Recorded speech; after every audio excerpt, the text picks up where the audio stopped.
I remember this one time in the fourth grade. Now, back in the fourth grade, getting straight A's and pleasing the teacher was really the only two things on my agenda. It was the only things I cared about. That and video games. So, what the teacher thought of me was everything to me. It was my entire world. I couldn't function without that. I needed the teacher to like me in order for me to have a smooth season, a good year. Sure, I did all the work, I did all my homework like a good boy, but it did help to be the teacher's pet. You could get away with a couple of things, you could give a few winks of the eye when you weren't up to your best on certain days and kind of coast through. Not to say I didn't study hard. I studied hard every day. Back then, school was the number one thing, the only thing, really. The absolute everything. It was all about getting those A's, doing my fourth grade homework.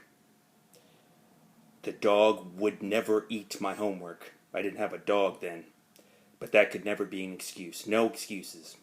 Always do your work. Be the good, faithful servant. So, in the year of the fourth grade, my fifth year of schooling, if you count kindergarten, the fourth grade field trip that year was to an arcade, of all things. I mean, was this a bonus year for me or what? I mean, I got my schooling done, the teacher liked me, and we're playing arcade games. This is 80s nostalgia. Of course, I was living it in the 80s. It wasn't nostalgia yet, but this was a young kid's dream. I mean, joysticking Pac-Man and eating churros and just being young, being happy. Couldn't ask for anything more. So, we're going to the arcade.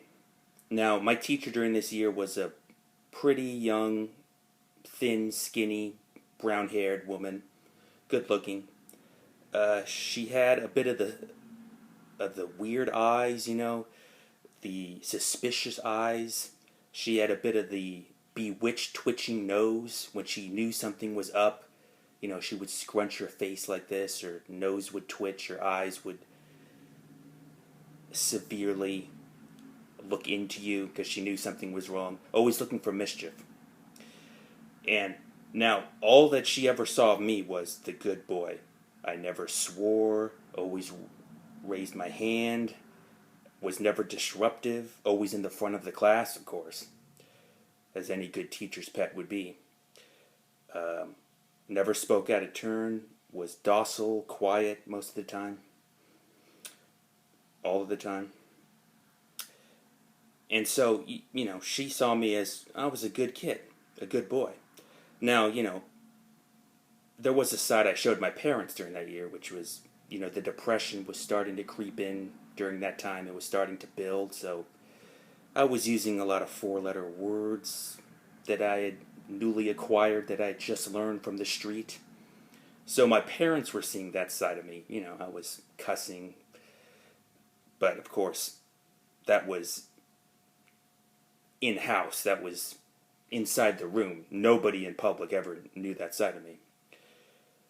But during this trip, I guess I was feeling free and easy. I was feeling drunk off coke. I mean, it wasn't alcohol. I was feeling drunk on life, I guess. And I just decided to really hang loose, to be not my school persona, to just go crazy. Like those kids who are all hopped up on sugar. I must have had 10 cotton candies or something at the concession stand before I played the video games. And I remember specifically, it was this one game. It was the Paperboy game, the Paperboy video game. For some reason, I really got into it. That game during that time had that controller that looked like the the handlebars of a bike. So you were biking it back and forth as you maneuvered in the game, avoided the obstacles, made sure you flung your newspapers to the correct subscription houses and so forth, racking up points, avoiding potholes, trying to get the best score. So I was playing this game. I was hopped up on sugar, I guess. I thought nobody was around, just my friends who didn't care if I acted like me in front of them, the real me, I suppose. And I just started cursing F words. The F bombs just started flying as I racked up points. I reached a level on Paperboy that I never reached before. It was some sort of strange space level. I think there were. I was in space. I was doing my paper route in space. That's crazy. Of course I would drop an F bomb there. This is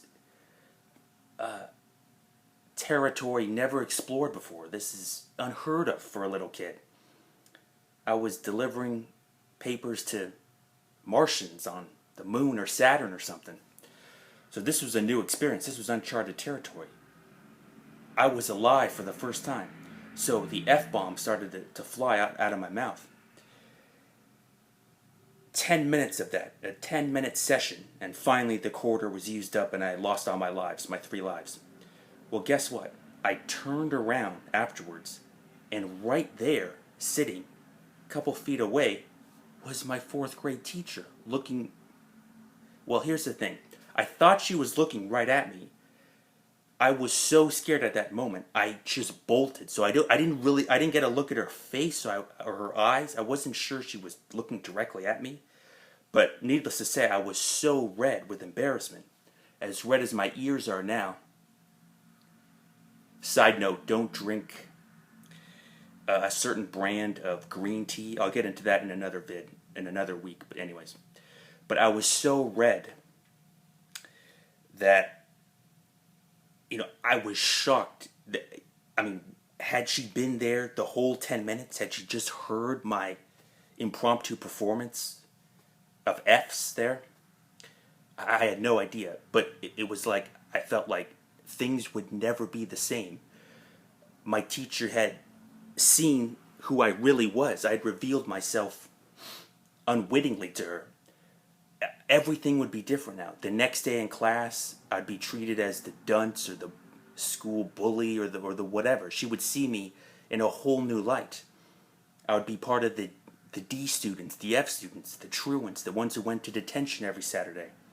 She would see me as some sort of ruffian, as a bad actor, somebody who pulled the wool over her eyes the whole time. She wouldn't give me any more breaks. I would have to work extra hard.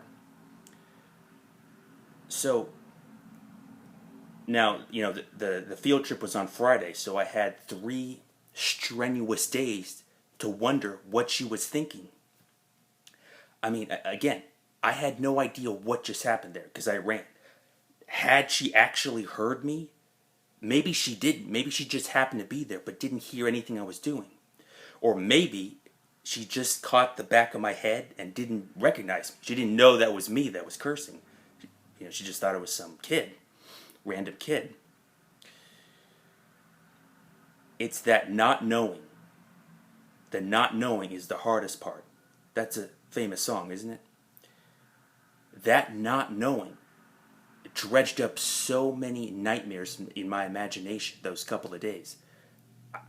I was sweating just thinking, what does my teacher think of me now? This is crazy. Because I never, you don't know what she's thinking. You're just thinking, you're thinking what she's thinking, but you have no definitive answer. And it's the type of thing where you probably will never know what she really thinks of you now, or if she thinks anything differently. Again, maybe there's nothing to worry about. There was nothing to worry about because she didn't see you, she didn't recognize you. But you'll never know. And you'll never know because you'll never straight up ask her about it. You're too embarrassed, right? You'd never ask her if, Miss, was that me that you saw? Of course, you'd never ask her that question. So a lot of that stuff will remain unspoken. And that's exactly what happened, Nothing was resolved after the 3 days. The school continued. Now, nothing major happened that I would think. She didn't look at me askew or anything. So nothing major happened that would make me think that she knew. But again, there were so many unanswered questions. She never spoke about it. I could never speak about it.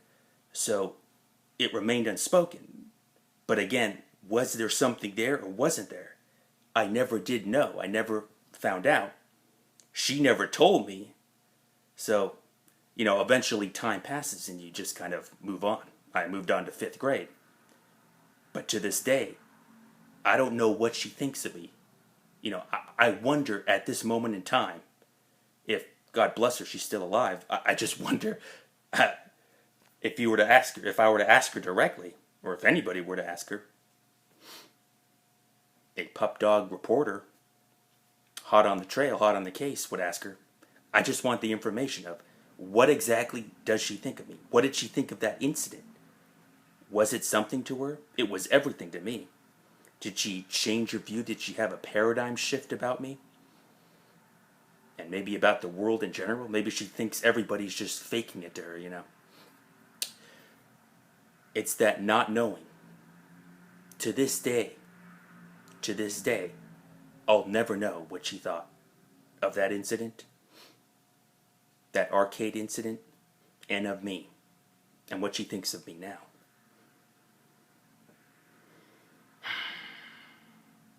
You just wonder what's going on in people's heads. What do they think? What do I think?